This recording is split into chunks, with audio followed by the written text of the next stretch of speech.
কোরবানির পর ২৪ ঘন্টার মধ্যে বর্জ্য অপসারণের ঘোষণা দিয়েছিলেন ঢাকা দক্ষিণ সিটির মেয়র, কিন্তু এখনও বনশ্রী সহ বেশ কিছু এলাকায় রয়ে গেছে কোরবানির বর্জ্য। সরকারের উপর বর্জ্য পচে ছড়াচ্ছে সড়কের উপর বর্জ্য পচে ছড়াচ্ছে দুর্গন্ধ। এতে চরম ভোগান্তিতে পড়েছে এলাকাবাসী। বাসিন্দাদের ক্ষোভ, সোমবার সন্ধ্যায় বর্জ্য নেয়ার কথা থাকলেও এখনও সব যত্রতত্র পড়ে আছে। একমাত্র ওয়ালটন এসি দিচ্ছে 1 বছরের রিপ্লেসমেন্ট গ্যারান্টি এবং কম্প্রেসারের 10 বছরের গ্যারান্টি।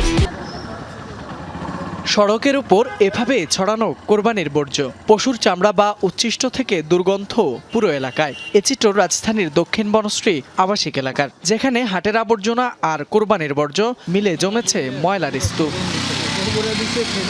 ক্ষুদ্র এলাকাবাসী বলছেন, সোমবার সন্ধ্যায় বর্জ্য নেওয়ার কথা থাকলেও এখনো সব পড়ে আছে যত্রতত্র।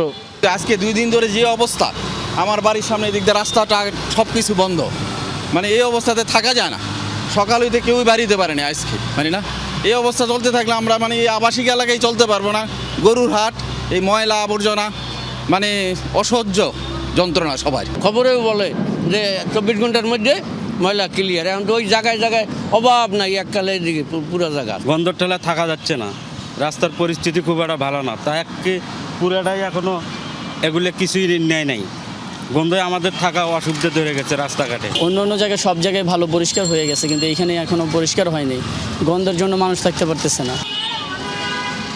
অবশ্য কিছুক্ষণ পরেই দেখা মেলে সিটি কর্পোরেশনের পরিচ্ছন্নতা কর্মীদের, এসেই শুরু করে বর্জ্য অপসারণ কার্যক্রম। জানায়, দ্রুত কাজ সারতে বাড়ানো হয়েছে লোকবল।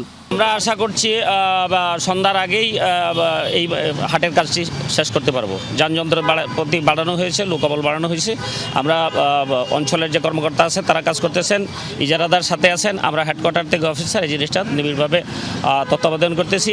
আবাসিক এলাকায় গরুর হাট দেয়ায় আগেই ক্ষুব্ধ ছিল বনশ্রীর বাসিন্দারা। তাদের অভিযোগ, হাটের কারণেই সপ্তাহ জুড়েই অচলাবস্থা পুরো এলাকায়।